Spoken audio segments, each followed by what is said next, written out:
call this meeting of the Housing, Finance, and Policy Committee to order. We do have a quorum present. Lee Johnson, have you had a chance to review the minutes from April 16, 2024? Chair Bajay, I have reviewed the minutes and I make a motion to approve. Lee Johnson makes a motion to approve the minutes from April 16, 2024. Any discussion? Seeing none, all those in favor say aye. Aye. Hey, everybody. All those opposed say no. All right, the motion prevails and the minutes for April 16, 2024 are approved. Today we are hearing House File 4194, which we walked through yesterday, the housing supplemental budget. So yesterday we did hear some testimony to this bill, and today we'll be hearing and voting on a number of amendments to the bill. But first, Chair Howard, would you like me to move that House File 4194 be referred to the Ways and Means Committee? Yes, thank you, Chair Bajay. Chair Howard moves that the House File 4194 be referred to the Ways and Means Committee. You also have a DE1 before us. Would you like to move the DE1 now, Chair Howard? Yes, Chair Bajay, I'll move the DE1. All right, Chair Howard moves the DE1. Not voting yet until we do go through all the amendments. So the DE1 is currently before us. Chair Howard, do you want to also move your A2 amendment, or do you want to talk about the DE1 before that? We had a good discussion on the bill yesterday, so I think we can proceed right to amendments and would move the A2. All right. To briefly describe, we heard your bill, Chair Bajay, this session related to a clarification for our legislative intent on eviction expungement. We did get a fiscal note with costs to the courts, and so this amendment would add those costs to the courts to implement the effective date clarification to meet our legislative intent on the eviction expungement bill we passed last session. All right. Thank you, Chair Howard. Any discussion to the A2 amendment? All right. Seeing none, all those in favor of the A2 amendment, please say aye. Aye. All those opposed? And the motion prevails and the A2 amendment is adopted. All right, so we'll move, continuing on to the other amendments. We have the A4, Representative Nash. I believe that's your amendment. Thank you, Madam Chair. I would move the A4 and request a roll call. All right, Representative Nash moves the A4 amendment and also requests a roll call. Roll call will be given. Representative Nash to the A4 amendment. Thank you, Madam Chair. So the A4 is reflective of a decision that was made by the Supreme Court over the last weekend. I don't know that everybody's had a chance to read it. The chair and I have talked about it. Fellow housing nerds may or may not have had it pop up on their radar, but it has to do with fees that are charged by cities. And for those who haven't seen it, the Supreme Court agreed 9-0, unanimous decision, that many of the things that we have seen here in Minnesota, and the chair and I did talk about some examples that we've seen in the past, are outside the bounds of what the Supreme Court has ruled should be allowable. So what this would say is that those are going to have to be addressed. They're not going to be permitted moving forward.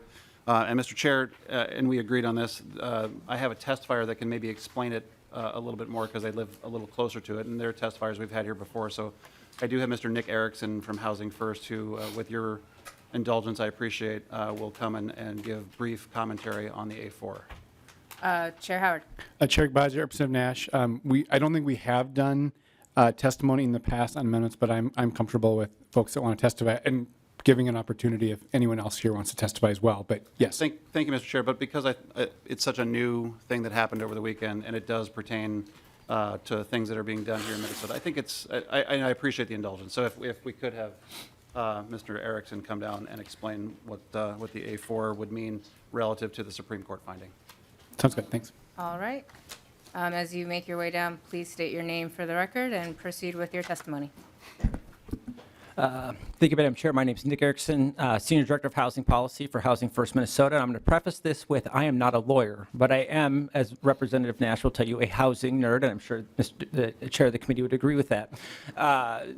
So on Friday, the United States Supreme Court, in a 9-0 decision, ruled that the Takings Clause of the United States Constitution, which protects property owners from their property, which has been expanded over the years to include money or cash, cannot be taken without just compensation. The reason that it's important to the housing policy discussion is because the practice of exactions, which is the taking of land or a fee paid in lieu of taking of the land, is imposed as a condition for approval of a development application or sometimes a building permit. We've seen the Minnesota State Supreme Court take a few swings at this topic over the years. And really, for a housing perspective, what this is it's any type of fee or land dedication imposed that payment, the approval of your development application or building permit is contingent on paying that fee. Historically, the courts have viewed these fees as being as an administrative or legislative action. Administrative or legislative meaning not just this type of body, but also a legislative act or administrative act from a city council or county board would have been exempt from these taking clauses. This is where we get fee schedules. And really what the court's decision was is that these legislative administrative actions are not immune or exempt from the Takings Clause of the United States Constitution. As it relates to housing and development approvals, we have what's called the Nolan-Dolan standard, which is two pre-existing United States Supreme Court precedents. Nolan meaning there has to be a connection, an essential nexus between the fee imposed or the dedication imposed and what it's being collected for. That's why we have park fees, which you can use for parks, but you can't use it for a sewer treatment plant. And then, of course, there's the more important one, Dolan, which requires proportionality. So is the fee collected done so in a way that is proportional to the impact imposed? And so what this decision issued Friday morning says is that legislative and administrative actions are not exempt from the so-called Nolan-Dolan standard. So, thank you. Yep. Thank you for your testimony. Appreciate it. Representative Nash or Chair Howard, should I go to you first? I just want to say, I think it would be fair to open it up if other folks want to testify, but Okay. Are there other folks from the public willing to testify as well? All right. I see someone else coming down. Sounds like we're going to have a hearing. Please state your name for the record and then proceed with your testimony. Madam Chair, members of the committee, I will be very brief. Daniel Life with the League of Minnesota Cities. Appreciate Mr. Erickson's overview of the Sheets versus El Dorado County court case. I, too, am not a lawyer, but I will point out that the Nolan and Dolan standard that was referenced is already included in existing Minnesota statutes. 462-353 sub 4, which both amendments seek to modify, state already that fees must be fair, reasonable, and proportionate and have a nexus to the actual cost of service for which the fee is imposed. So we view the A4 and A5 amendments as unnecessary and would just generally cause additional confusion to existing statute that already covers the essential nexus piece. I think importantly, the court case also left open El Dorado County's defenses and didn't cast any doubt on local governments being able to impose reasonable permitting conditions, including impact fees on new development under their traditional land use authorities. And we believe that 462-353 sub 4 is sufficient in limiting cities' authority to charge fees that are reasonable, proportionate, and have an essential nexus. Thank you, Madam Chair. Thank you for your testimony. Representative Nash. Thank you, Madam Chair. Well, members, I would point out again that in a 9-0 finding, the Supreme Court did deal with cases just like we're trying to talk about here. They said that they should not be allowed to do these. You know, I know that many Minnesota cities do this right. Many cities do not. And I think that by adopting the A4 and hopefully the A5, that we could maybe take a step in the right direction and proactively put into statute what the Supreme Court has already ruled on. And in doing so, prevent cities in the future from maybe pursuing something that may put them out over their skis and wind up putting them in court. So with that, I will be done, and I know we have a roll call. Okay, Chair Howard. Chair Agbaje, Representative Nash, thank you for bringing the two amendments forward and raising this issue. It is relatively new, as you mentioned. We just got the Supreme Court case. I would like to solicit more feedback from the community, from folks about the specific impact of this Supreme Court case on Minnesota law. But what I would say is I think the issue you're raising about the use of fees and the use of practices within that cities use within development agreements with cities should be squarely in our conversation about how do we make sure we're building more homes and making sure that we're building them in an affordable way. I know that's work that we've sought to do this session. We absolutely need to keep on that track.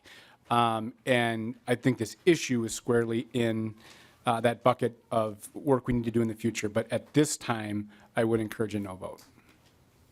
All right, any further discussion? Seeing none, please take the roll. Chair Howard. No. Howard, no. Agbaje. No. Agbaje, no. Lee Johnson. Yes. Johnson, yes. Representative Cha. Yes? No? No, I'm sorry. Just pay attention. Cha, no. Representative Dotseth. Dotseth, yes. Dotseth, yes. Representative Hassan. No. Hassan, no. Representative Hussein. No. Hussein, no. Representative Kozlowski. Yes. Kozlowski, yes. Representative Myers. Aye. Myers, yes. Representative Nash. Yes. Nash, yes. Representative Norris. No. Norris, no. Representative Perez Vega. No. Perez Vega, no. Representative Petersburg. Oh, not here. Oh, excuse. Excused? Excused. That's.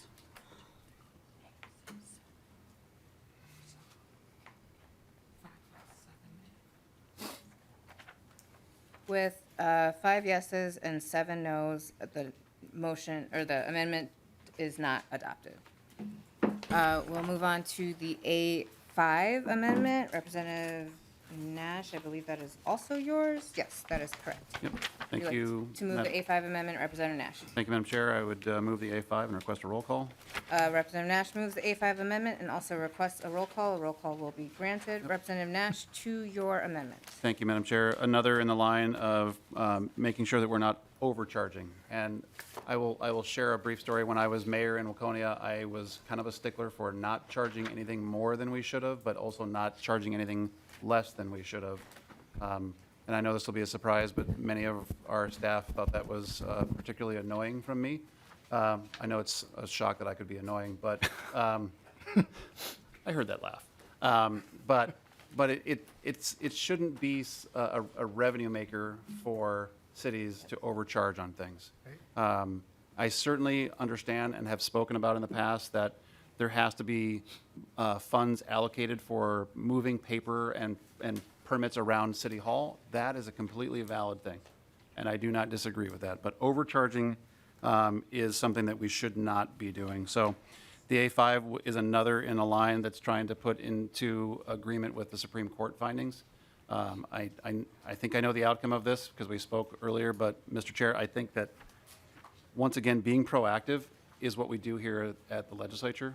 We see things that are looming on the horizon or have been passed by the Supreme Court, again, in a 9-0 finding. And let's remember, I had a friend recently say that currently on the Supreme Court, they may not even agree that it's lunchtime or that the sky is blue, because there are some antipodal ends of the spectrum on the Supreme Court. However, they found together 9-0 that we should be doing things like the A4 and the A5.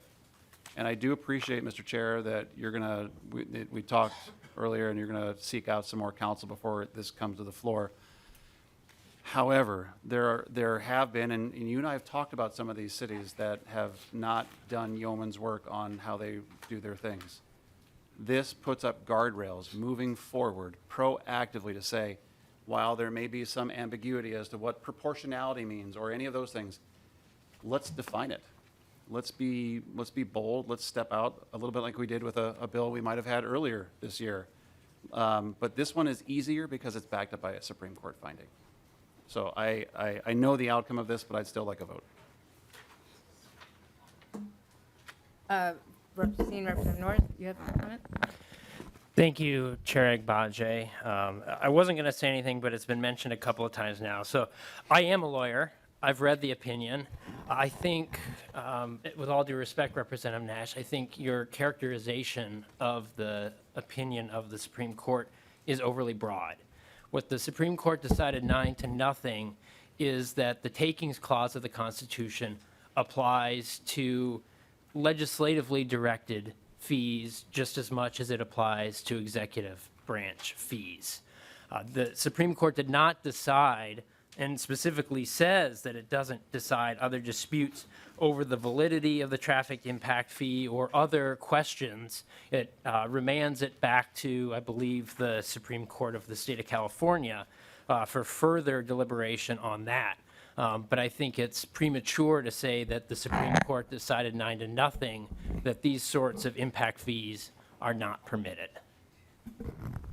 Thank you. Representative Johnson. Chair Abaji, Representative Nash, thank you for bringing this amendment forward. We got to look at how some of these fees are applied. We have a few cities that, granted, they might have a lot of development, but they're still putting over $1 million into their general fund from these fees. And I think that's where the Supreme Court was getting at it. Some of these fees are outrageous. They're using it for other things. So I think we need to take a look at these fees, what it's doing. It's one way that we can look at to reduce the cost of a home. I think I told this before, where I talked to a realtor from the Lakeville area that had a small development. I believe it was around 20 to 25 lots. And after all the permitting fees, it added $62,000 per lot. That didn't count putting in the infrastructure. That was just the fees for that development. You can't tell me that the city with the permits, what the work they have to do between the city, the county, and Met Council, spend $62,000 per lot to inspect that part of it? That's absolutely ridiculous. So something like this, I believe we need to put this on here so we can actually help get the cost of a home down, so people can buy a home if they choose. So we can get some starter homes and finishing homes done for those that want to buy a home or get rid of or downsize the home they have to move into a smaller home. But without a home, it's hard to get that generational wealth, and that's what I would like to see, get everybody have that opportunity. So thank you, Representative Nash. Members, please vote for this amendment. Chair Howard. Chair Bajay, members, again, similar answer. Thank you for bringing it forward. Agree that this should be squarely in our discussion about how do we make sure that we're, where we can, reducing costs of housing. And the other piece I'd mention is, for further work, is when I talk to developers or folks, it's sort of the city-to-city application, one city doing this, another city doing that, kind of that boomerang that I think requires a little study as well.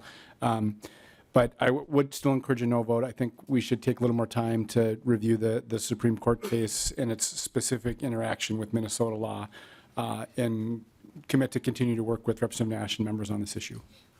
Representative Nash, any final comments? Thank you for your yes vote. All right, roll call having been requested. Ms. Erdahl, please take the roll.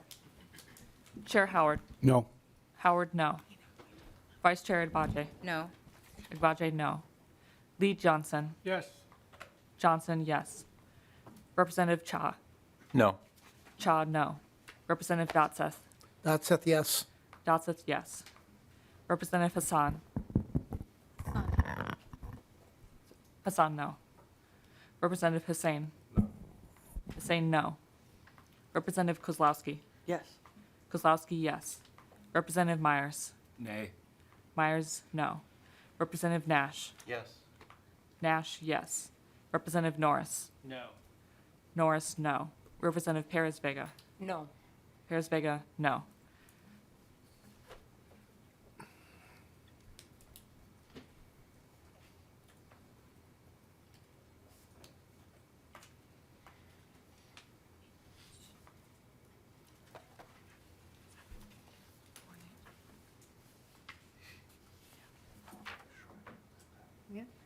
All right, with 4 ayes and 8 noes, the amendment does not pass.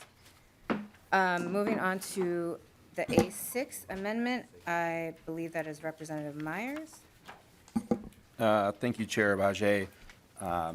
Chair Howard, Oh, sorry, one Representative Myers. Would you like to move the A6 amendment? Yes, please. Okay, Representative Myers moves the A6 amendment to your amendment, Representative Myers. So, Chair Howard, we had a conversation earlier today, coming up to your office, trying to, find those ways to, not only looking at addressing the cost of houses now or, affordability, but also look at what those future costs may look like. And that's the reason behind bringing this amendment, which just requires, additional legislative review for any changes to the state building code that would be greater than $3,000. So, I'm hopeful that maybe after our conversation it changed, but we will see. Chair Howard. Chair Bodge, Representative Myers, thank you for the amendment, and thanks for connecting about it. Similar to the last amendment, I do think building codes are a part of the question about cost. Of course, they're the part of a conversation about safety and quality as well. Specific to this amendment, I would note the letter we got from the Department of Labor and Industry from Commissioner Blissenbach that just highlights a few specific concerns. I think my biggest concern is, the arbitrary 3,000 number and how this could be implemented in practice. But again, I think the conversation we really started in earnest this session about how do we build more homes, how do we address housing affordability in a holistic way, and look at if there's things we need to be doing differently. Something we haven't really broached too much in this committee is those building code issues. And so I would commit to working together over the interim to continue to work on this issue and kind of bringing that into a more holistic part of the conversation, because I think it's an important one. But I would urge a no vote on the amendment. Representative Myers. Thank you for that. I did want to follow up a little bit. After we met, I did see that letter that they sent over, and this body makes a lot of decisions for, these departments.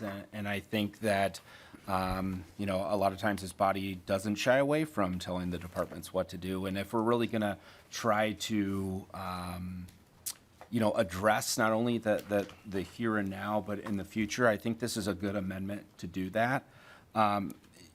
Would the chair yield for a question? Sure, Representative Howard. Let me ask you this. Are you opposed to having the agency notify us when there is a cost to housing with their rulemaking? Chair Howard. Chair Bodge, Representative Myers, I would want to interact a little bit more with the department and with you on that. On its face, I guess my question would be like how often that's going to take place. What does that mean for the agency? But I think that's a reasonable question to ask and a reasonable thing for us to continue to work on with in concert and with the agency. Representative Myers. Yep, and I just want to say thank you for that. And, hopefully between, now and the floor that we can look at that, because I think there are opportunities there. The more information we have, the more listening that we do to see what these impacts are. Our job is to create, those rules. And so if we get that information from them on the decisions they're making, again, we can be looking at the future costs of houses and make them more affordable. All right, any further discussion to the A6 amendment? All right, seeing none, all those in favor of the amendment, please say aye. Aye. All those opposed, please say no. No. No, the motion does not prevail, and the amendment is not adopted. We are moving to the A7 amendment. I believe that is Lee Johnson, that is the amendment. Lee Johnson, would you like to move your A7 amendment? I'll move my A7 amendment. Lee Johnson moves the A7 amendment. Please describe your amendment. The A7 amendment deletes section 21 on page 13 of the DE amendment. That is the section that increases the debt ceiling. I have a lot of concern about that, going from $5 billion to $7 billion for the HIB loans. Those are backed up, if you actually read the statute, they're backed up by the taxpayers of Minnesota. We are currently, without adding any HIB bonds, we're paying over almost $33 million a year in debt services. And in this bill, we have added another $50 million. That's another $2.8 million. So that almost brings us up to $35 million a year that we're paying in debt service on these bonds. I think we have to look at and be careful at our debt service. It's getting up there. It's probably, without adding a single one more bond out there of HIB bonds before we start going downward in our principal and interest payments is 11 years. But we're adding $2 to $4 million a year to it at the rate we've been going. And that is concerning. We don't know what's going to be happening in the next few years. We've had high inflation, so it's getting nervous as far as, and with the high inflation, our payout rate's going to be higher because our interest rates are higher. So we have to look at it very carefully, and I think now is not the time to raise that debt limit. Now, we still have a couple of years before we reach that debt limit, but I think it's time to start looking at it and be a little more careful and being more conservative on the amount of debt that we have. Unlike Minnesota families, we can't just go get it out of somebody else's pocket. It comes out of our own pocket. And raising this debt ceiling and the amount of debt that we're paying on the loans is coming out of the back pocket of the citizens of Minnesota. So I think we have to be careful. So I think it's important that we do not raise the debt limit at this time. Chair Howard. Chair Agbaje, Lee Johnson, I would encourage a no vote. We did have a discussion on this. It's part of the agency's policy bill. And I think it's important to note that the debt we're talking about here, back to some of the conversation we started about the need for creating more homeowners, this is the debt that the agency uses to help finance home ownership for Minnesotans and is paid back by Minnesotans in a revolving way. And so, this is a tool that has been critical to creating the dream of home ownership for more Minnesotans.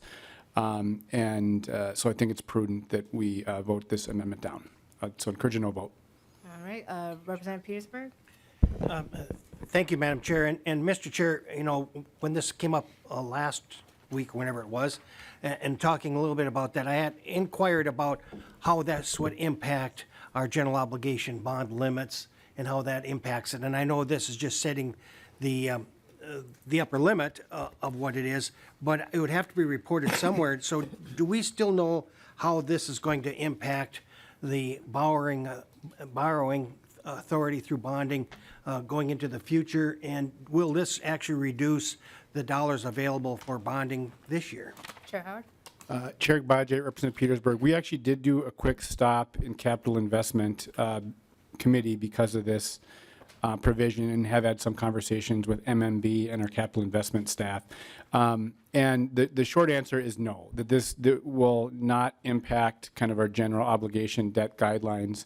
And if so, it's sort of an infinitesimal kind of decimal type of proposition, potentially, is what we've been told by staff. And if I've simplified that too much, we can get a little more information. Representative Petersburg.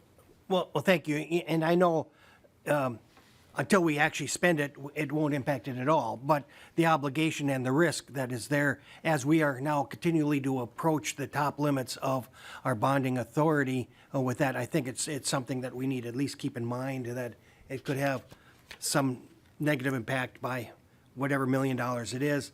That's big money for me, but for our state budget, it isn't very much. So I think that's something else that we need to consider, that all these things that create debt and risk to the state needs to aggregately at least get put together and thought about. So that's my only concern. Lee Johnson. Chair Bajai, Chair Howard. I'm just wondering if you could, if you happen to know, I don't know it at this time, but it's something I want to find out.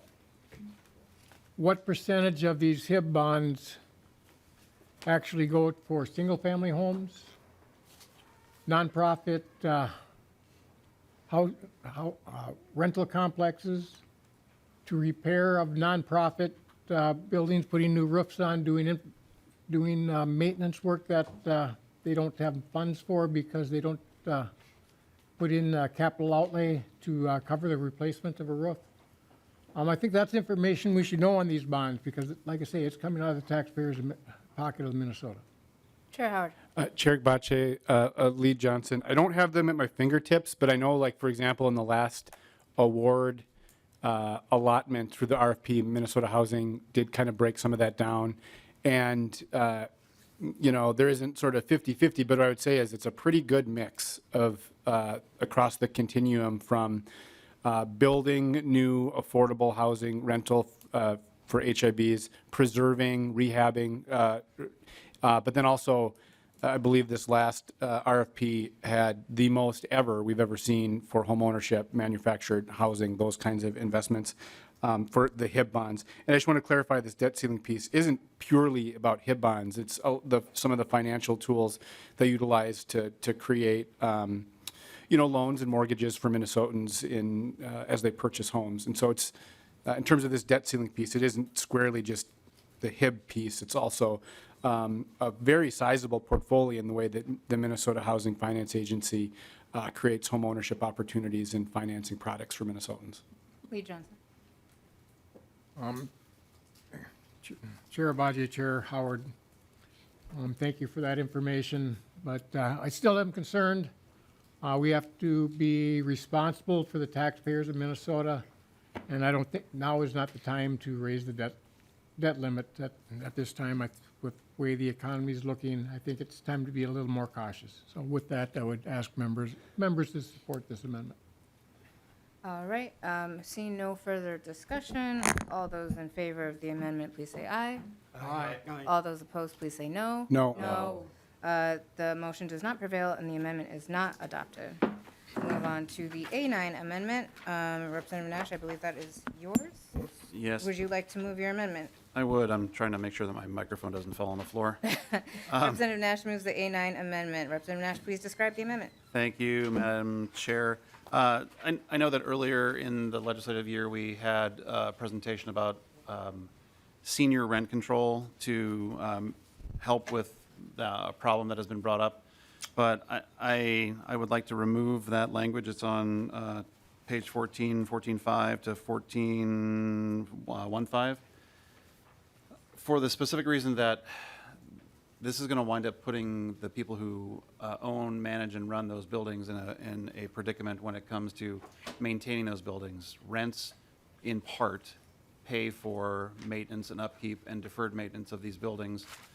If they are not able to keep up with rents commensurate with what the needs of the building are and what the market around them is providing, and they're not going to be able to repair the buildings. And we've talked about buildings that fall into great disrepair. And we're even seeing that here in some of the St. Paul rent control outcomes, that buildings are not being able to be maintained.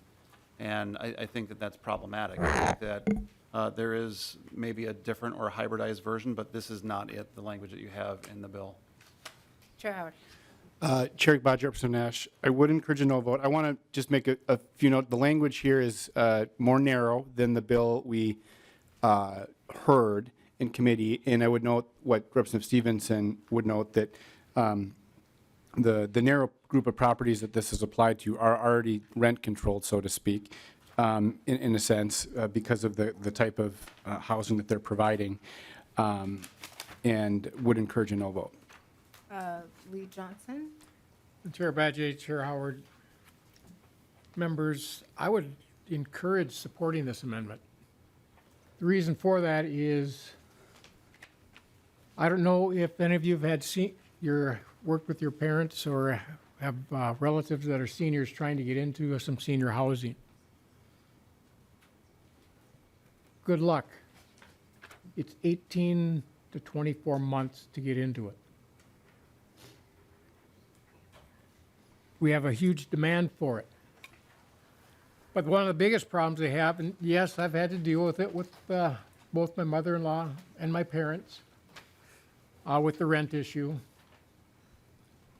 But right now, I don't know if you're aware, maintenance and the cost of owning a home or any type of housing, those maintenance costs have gone up to 20% in the last year because of inflation, Biden inflation. I'm trying to hopefully get the parts because of back order issues.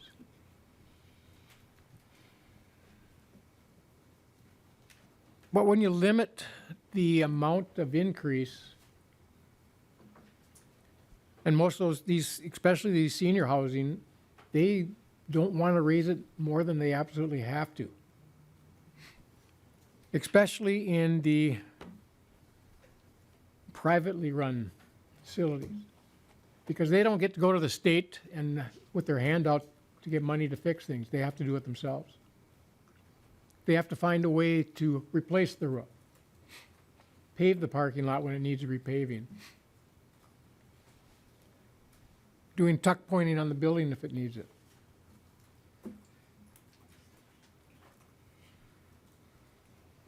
But they only raise as much as they have to in order to get the work done. They do a fantastic job working with them. A lot of times they start in the independent living. And a lot of times they move into assisted living. Because at least in my area and in the greater Minnesota, these places are sometimes privately owned, sometimes they're not. But they start with independent living that's separate from the assisted living, and when you go to needing full care. But the reason they want to get into them is because once you're there, it's no hassle, no waiting time to move on to the next step of life if you have to go to assisted living. We need more of them. We need a lot more of them. But a bill like this that limits is going to shut them down. That's the last thing we should do to our parents and our grandparents. Representative Nash, thank you for this amendment. It is important to our seniors. Yes, we don't want to raise the rent, but when the costs go up, like everything else,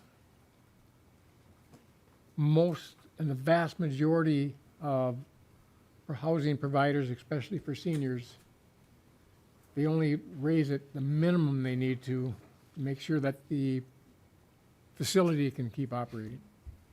Chair Howard, any comments before? Just one, Chair Badge, Lee Johnson.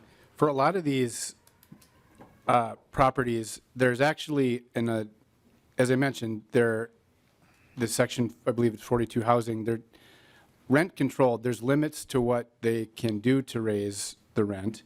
And to the contrary, with some of the private entities, and why Representative Stevenson brought the bill, is there's some private entities literally raising the very max that they're allowed to under the law, creating double-digit rent increases for seniors on fixed incomes. That's sort of why we have this proposal.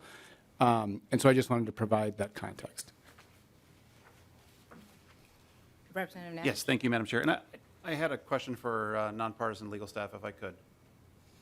So my question is this: is there anything in federal law that would prevent Minnesota from setting a low-income housing tax credit program rent moratorium below the rate established by the Department of Housing and Urban Development? Mr. Cope? Madam Chair, Representative Nash, not to my knowledge, but I'd need to look into that. Representative Nash? Thank you. Second question, is there anything in federal or state statute that would prevent Minnesota from setting the LIHTC senior housing rent moratorium on for-profit owners while not applying the same moratorium to not-for-profit owners? I don't know, Mr. Cope, if you would know. If not, Mr. Madam Cope. Chair, Representative Nash, I'm sorry, I need to look into that further.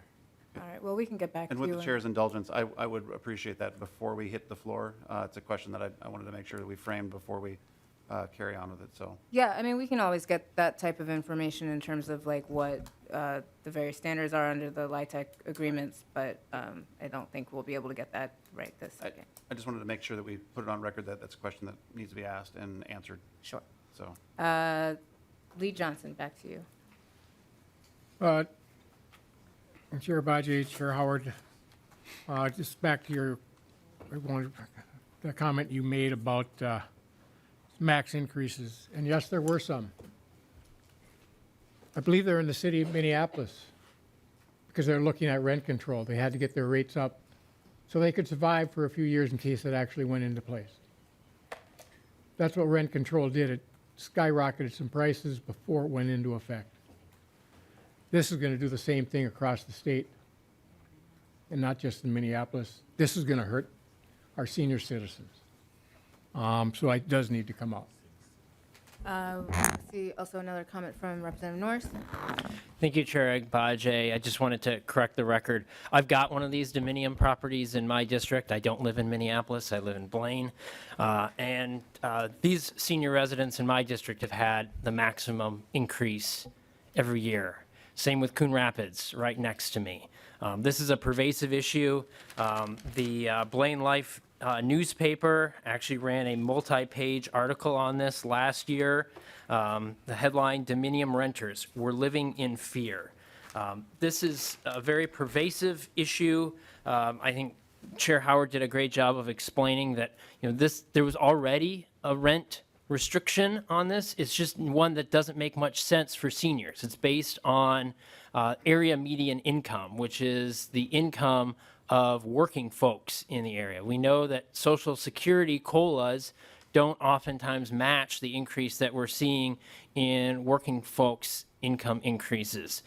So I think this bill maintains the appropriate balance of making sure that we're not being overly burdensome and making sure that these private providers who are receiving government funds in order to develop their properties are maintaining their commitment to keeping these apartments affordable for seniors as intended in the public purpose of us giving them the government funds in the first place, but uses a different metric, a metric that is appropriate for senior housing, which is how much are these seniors' Social Security checks increasing from year to year, not the person who is getting a paycheck from an employer every 2 weeks. Thank you. See Representative Petersburg. Thank you, and I just wanted to say, I think Representative Norris brought up a very good point, and that is oftentimes Social Security increases do not keep up with inflation. And sometimes they don't keep up with the cost of living around, which means there's kind of becomes a pinch point when the cost and maintenance and overhead of a building grows faster than what the Social Security comes. I don't know what the answer is because it's a challenge out there, and it's always a give and take, and it's true when we start taking things outside of the context of holistically how it impacts everything. And so I think in this case, this may be somewhat premature until we really understand how it goes, but I do think there's concern here And so I don't think we need to just say, well, because one company does within the limits too high, senior citizens need to have another special carve-out. That may be true, but also the understanding is that the buildings still have to be at least break even a point. And so there is some pinch point there that we need to also consider. So thank you. Chair Howard, any final comment? Chair Badger, I'll just say, I think Representative Petersburg makes good comments that this is not a straightforward issue, and we do need to continue to explore and look at it, and I appreciate the discussion, but I would vote, urge a no vote. All right. Seeing no further discussion, all those in favor of the amendment, please say aye. Aye. All those opposed, please say no. No. The motion does not prevail, and the amendment is not adopted. We will move on to the A10 amendment. Back to you, Lee Johnson. Would you like to move the A10 amendment? Members, Chair Badger, Chair Howard, I move the A10 amendment. All right, Lee Johnson moves the A10 amendment. Please describe the amendment. The A10 amendment deals with the same section that we just finished talking about, but it just removes lines 14.14 and 14.15. It removes that, puts the same restriction on our nonprofits as our for-profits, putting everybody on the same leg. So everybody would be equal in that part of it as far as the rent increases. If it's good enough for the, if the nonprofits can raise whatever they want, why shouldn't those who are not nonprofits be able to? We want one Minnesota, let our housing supply and housing providers be equal. Chair Howard? Simple as that. Oh, sorry. Thank you, Lee Johnson. Chair Howard? Chair Badger, Lee Johnson, I would urge a no vote.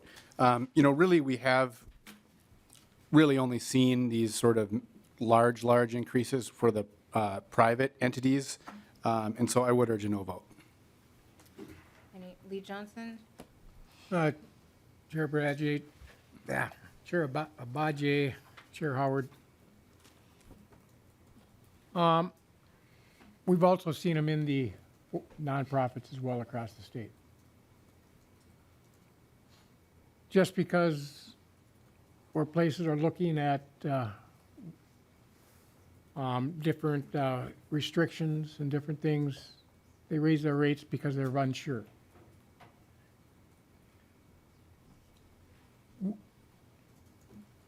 What I'm concerned about is fairness. We're picking, this body is now picking winners and choosers and losers, which is what we should not be doing.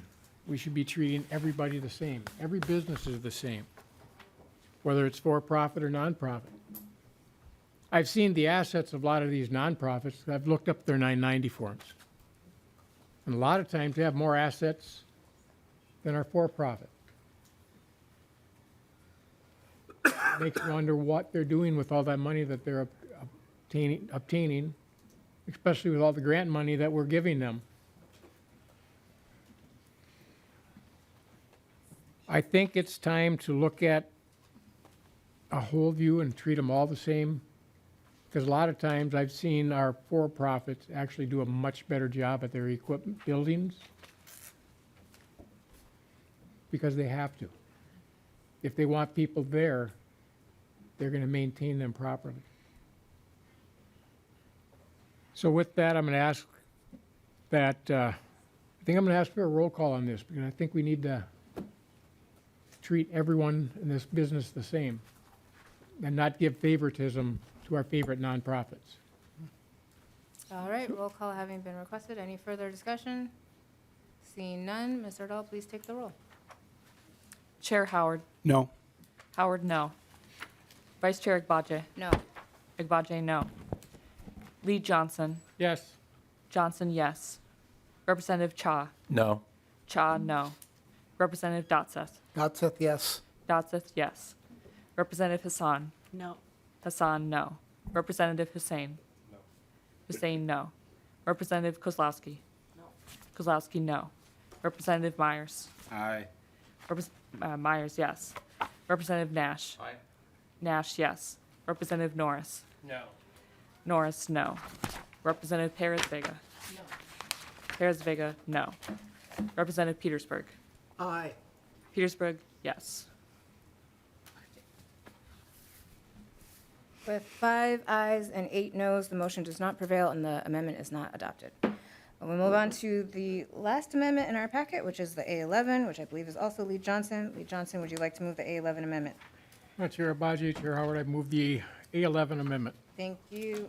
Lee Johnson moves the A11 amendment to your amendment. Chair Abaji, Chair Howard, this amendment is a simple one. It removes Section 1 of Article 3, requiring Section 8 housing by private owners. Private owners of rental property. Or it can be instead of forcing somebody to sign a contract with the federal government, it's called discrimination. It's not. With this amendment, I think it's important that housing providers have a choice whether they want to be in that program or not.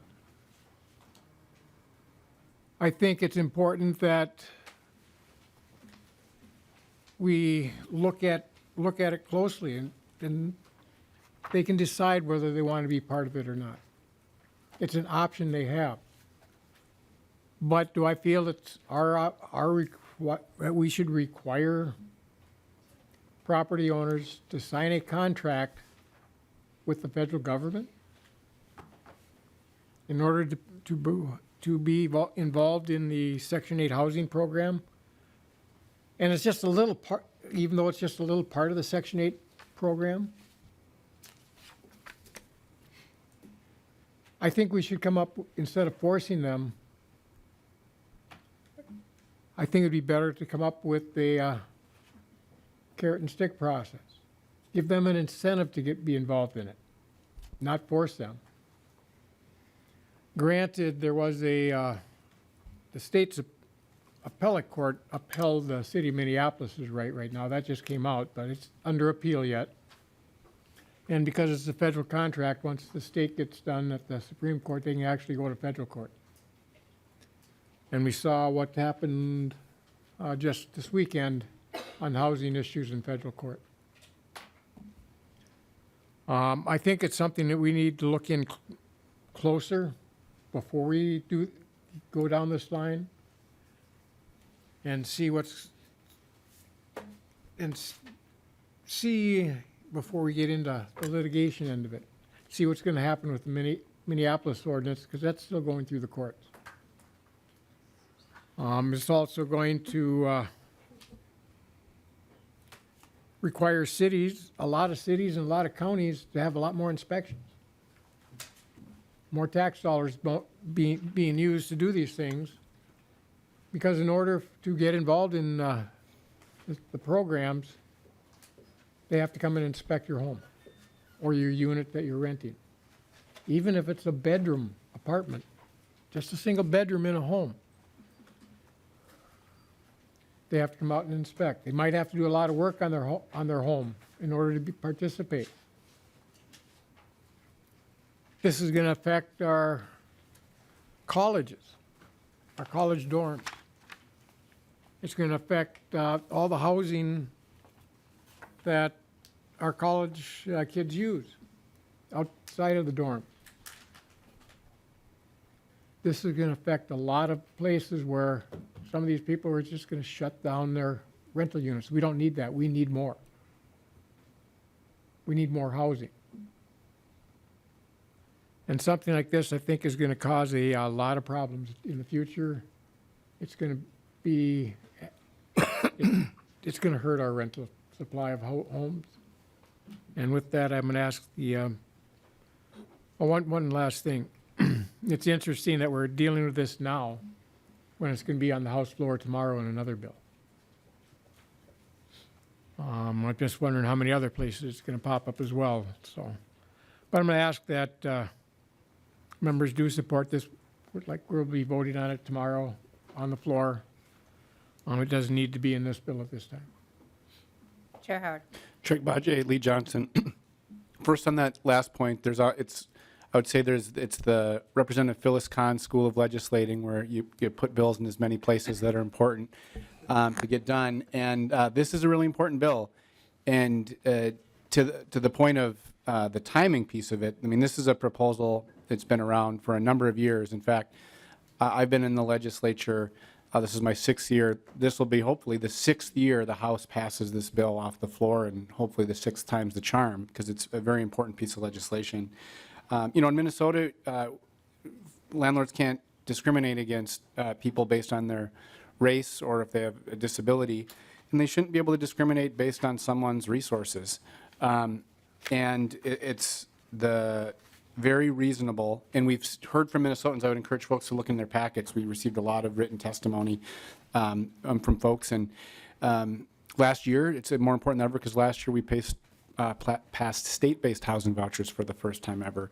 And we believe it is eminently reasonable to ensure that Minnesotans that have a Section 8 voucher or a form of housing assistance have access to housing, and don't, when they file, try to apply, see, not allowed, which is what's happening currently. And so this is an important piece of legislation, and I would encourage a no vote. Representative Dotseth. Would Chair Howard yield to a question? You don't need to, we don't need to yield to questions here, but we will. Hey, I'm still Representative learning. Dotseth, ask your question. No, don't compare me to Schultz. Representative Dotseth, to your question. Thank you, Chair. Chair Howard, would it be safe to say that to qualify for Section 8, there's special inspections, special fees that may be required for the landowner, or the property owner to actually follow for the property to qualify for Section 8? Chair Howard. Chair Bajay, Representative Dotseth, I mean, there is a contract, there are sort of things within the federal government that landlords have to enter. What I would say is they're pretty basic, and it's not an unreasonable, if you're going to do business as a landlord, it's not unreasonable. There's all kinds of things that businesses sort of have expectations if you're going to be doing business to enter into sort of contracts, agreements, et cetera. And so, sure, there is a contract, but I think it's very reasonable and not an onerous one. Representative Dotseth. Chair Howard, the question I would have is what happens if the property does not meet those qualifications? Chair Howard. Chair Bajay, Representative Dotseth, if I would assume if they don't meet the qualifications, they cannot accept the vouchers. Like if a place is just beyond disrepair, that type of piece. But I'll just add just the little bit that I know. I think for most places, what the purpose of what this section is supposed to do is really just say that if you are in the market to do business for housing, you should not be able to then advertise that you are discriminating based on source of income. So for those who would qualify to be able to be part of this, it really just actually depends on the type of housing that you're providing. And so oftentimes there are actually a number of landlords who don't even meet some of the thresholds because they just surpass them, and especially in terms of the amount of money they're asking for their units. And so, for a number of landlords, they probably wouldn't even be able to provide housing that qualifies under HUD because it's just actually above, like the money is above. If you can't meet other requirements of the contract, that would just be a separate issue. But this also wouldn't really come into play until you actually have an applicant that also has a voucher. So I would just kind of qualify those statements that way. But Representative Dotseth, if you have a further question? I do, thank you, Chair. With that said, could that potentially lessen our stock of housing stock out there? Could that help actually eliminate the less stock of housing just because some of these properties don't qualify and landlords choose not even to get in the rental business? Would that Is that a possibility? Chair Howard. Chair Badger, Representative Dodd said, I don't think so. I think it's very unlikely that somebody would decide not to participate, a landlord would decide to sort of pull out and sell all their properties because they would be asked to participate and receive applications for someone with a Section 8 voucher. Well, I just feel this is, Representative Dodd. thank you, Chair. I just feel this is extremely reckless language. I think it could be discrimination against landlords as well, so I think it's something we have to consider. Thank you. Representative, or do you want to go after Representative Petersburg? Okay. Representative Petersburg? Thank you, Madam Chair. And Mr. Chair, I think I heard you say, and I want to make sure that I heard this right, that we shouldn't be discriminating against people based upon their assets. And I think that's the terminology used. But yet, when you go to buy a car, your assets are very important, and whether or not you can pay for that car is very important before somebody will be willing to sell you their car on credit or get a credit there. And we're doing kind of the same thing and this is kind of, again, getting into a little bit more of the gray area, when you have your asset that you're putting in the hands of somebody else in the expectation of receiving something back. You should be expected to have a certain reasonableness of understanding on whether or not they have the capacity of being able to respond to that contract. Because what you are doing in any rental agreement is a contract between the renter and the provider. And that's true for any contract that we have. And each party needs to have a certain level of confidence and expectation that the other side will fulfill that contract. Now, when you're dealing with only the fact that, in this case, the rental property is still owned by the provider, but what your only thing you're expecting is whether or not you get the finances back to cover the agreement, then there is some question and some rationale about why you would want to know that information. And this language seems to imply that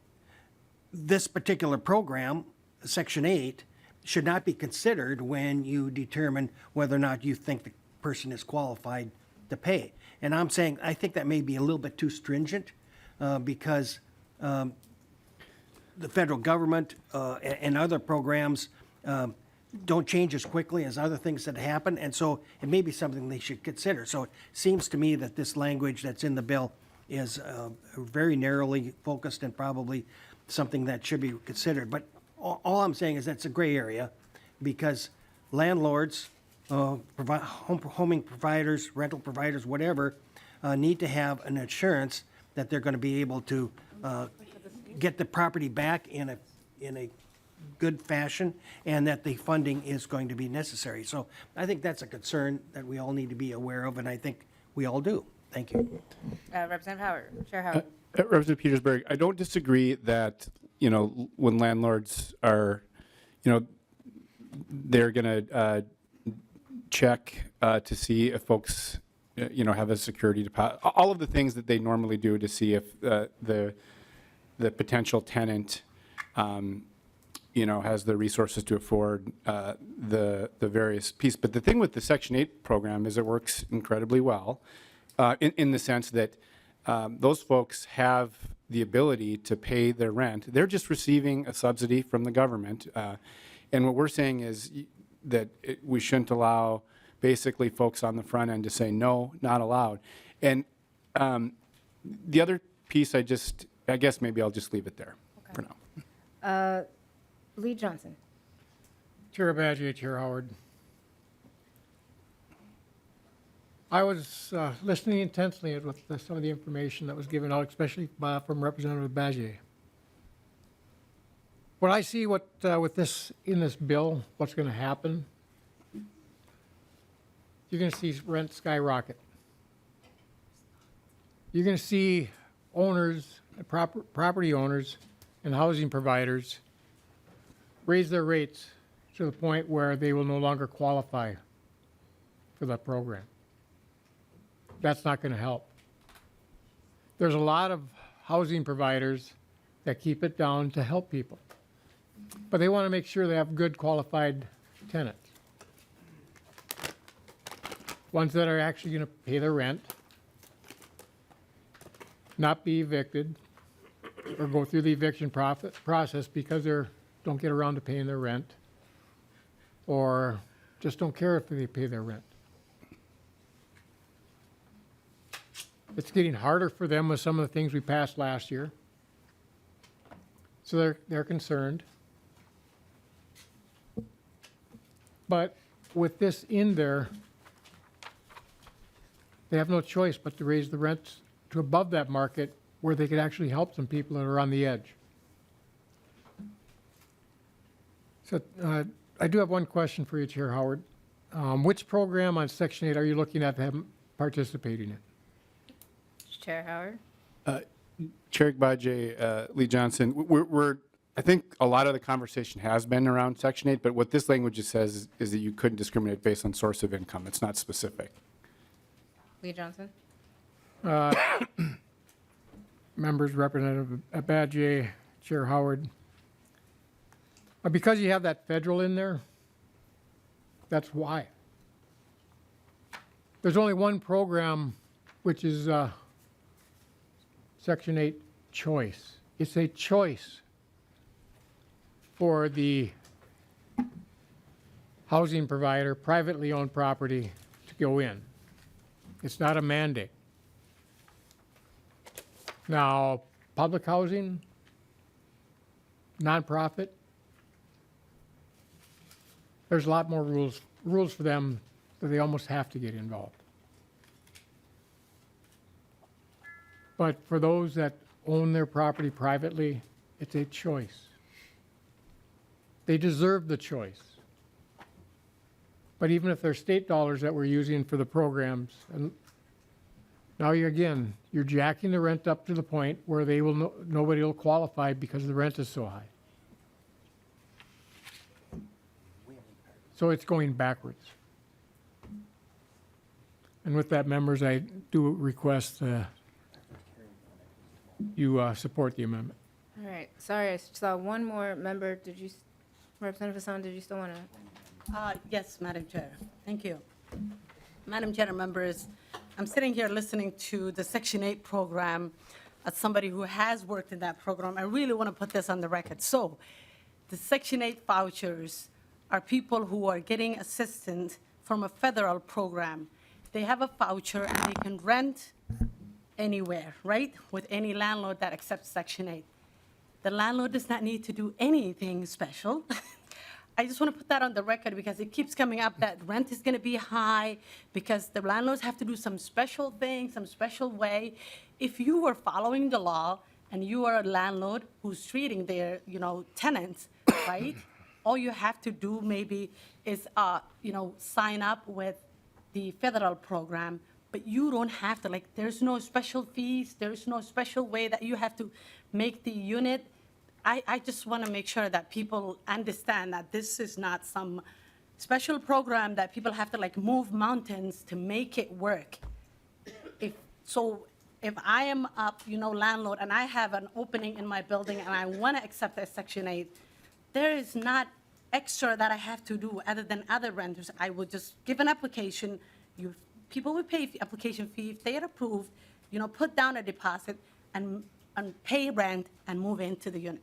That's all I wanted to put on the record because it keeps coming back that rent will be expensive because we're forcing people to accept Section 8. All right, seeing no further discussion.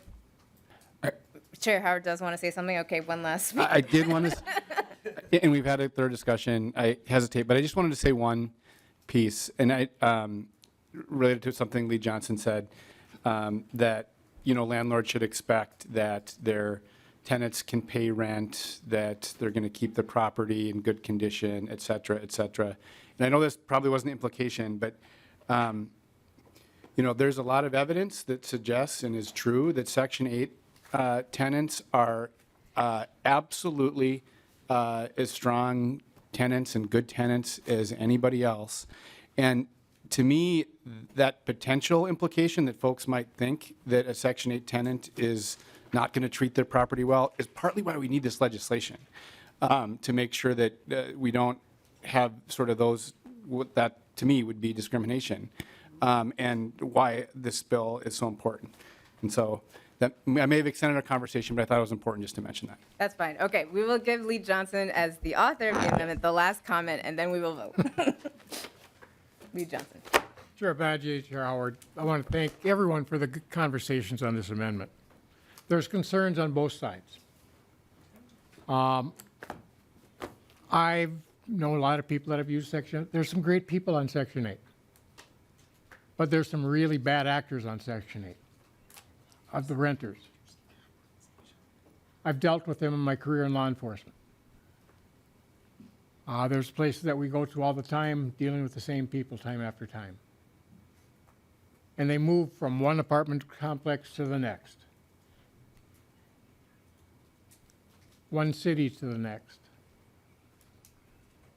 Those are the ones that give the Section 8 a bad name. And those are the ones that the property owners and housing providers want to keep out.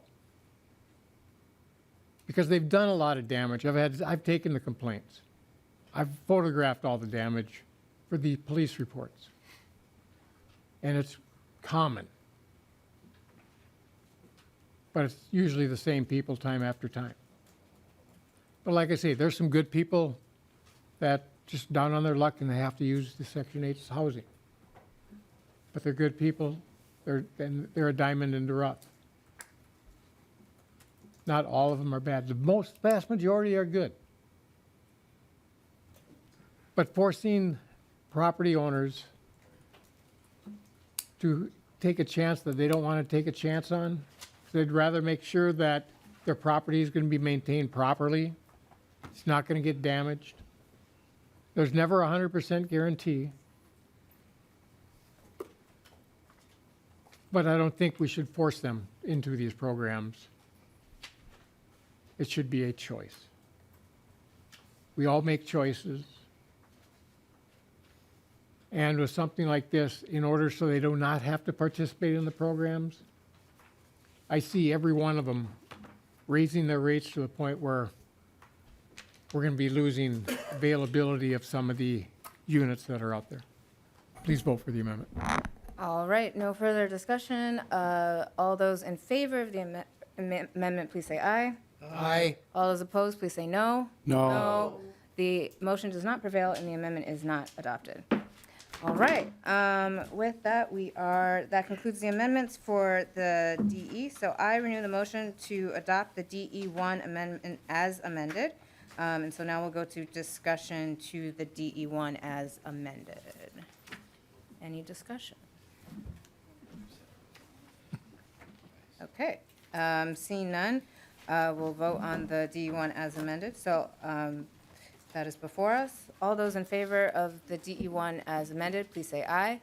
Aye. All those opposed, please say no. No. The motion prevails and the DE1 as amended is adopted. Now, we are on the underlying bill as amended. Any discussion from members? All right, not seeing anybody. All right, I guess we're gonna save it for the floor. Chair Howard, any closing remarks? Or Representative Johnson, do you want to say anything? Chair Badgey, Chair Howard.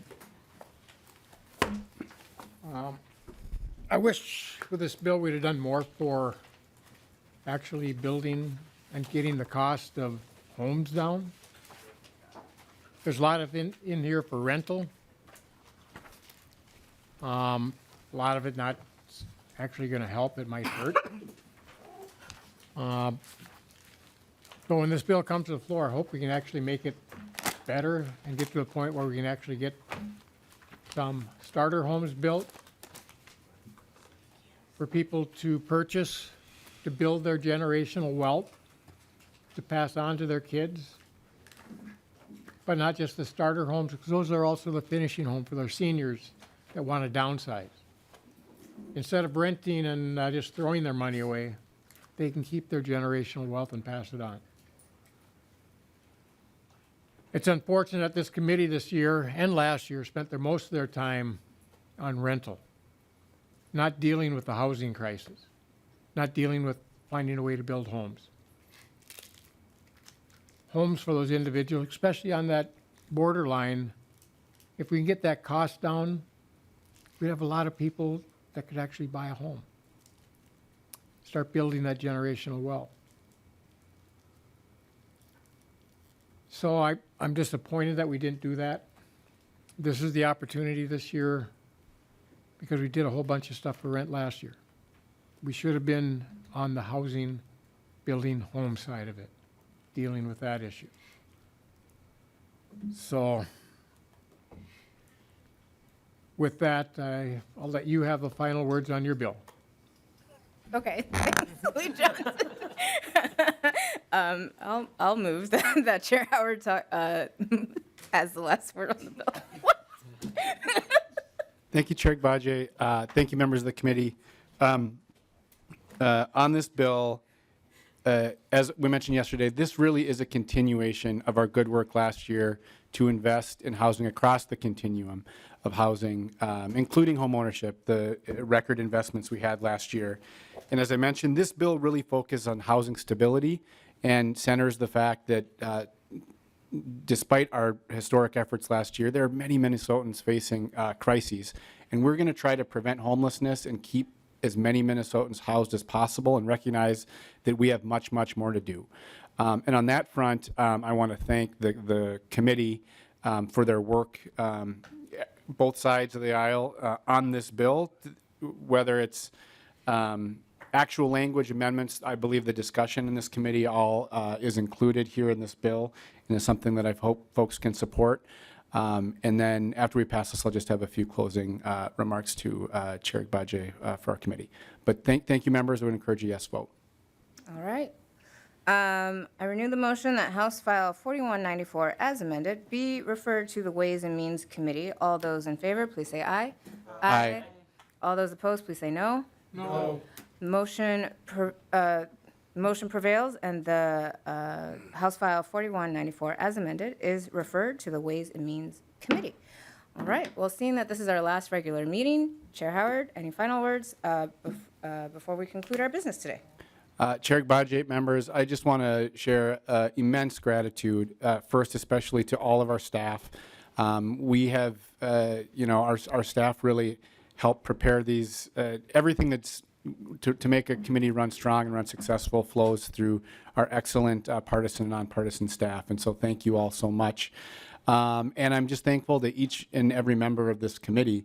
I know there are, of course, differences of opinions, but I truly believe that some of the values, a lot of the values we share, and about the importance and foundation that having a home means in our lives is what drives us to be on this committee. And I think the conversation that we've had has reflected that this year, and I'm immensely grateful for folks. I want to thank Lee Johnson in particular for our work together this session, and credit your caucus for showing up on time a little bit better than ours most of the year. There's always things we can work on. But just have really appreciated our committee's work. And I specifically want to call out Representative Hassan for her 6 years of work and service on the Housing Committee and her commitment especially to creating home ownership opportunities. And when I think about the legislation that we passed last year, the home ownership investment grant, something that's never been done before, that you authored, the down payment assistance that we passed, your legacy in housing will be seen by thousands of Minnesotans who are able to open that door for the very first time and own a home. And we may have a informational hearing, but if this is your last housing committee, I just want to say thank you to Representative Hassan, and I would just encourage folks to give a quick round of a hand.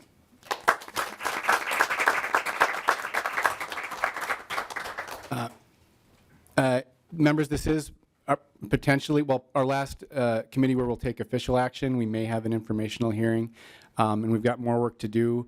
The last thing I'll say is, in particular on the work to build housing supply, supply of homes to own, homes to rent, there is so much more we need to do. We started an important conversation on this this year and look forward in a bipartisan way for us to continue down that path. Home is the foundation for everything, and we have a lot of work to do and look forward to doing that work with all of you. Thank you so much. Great.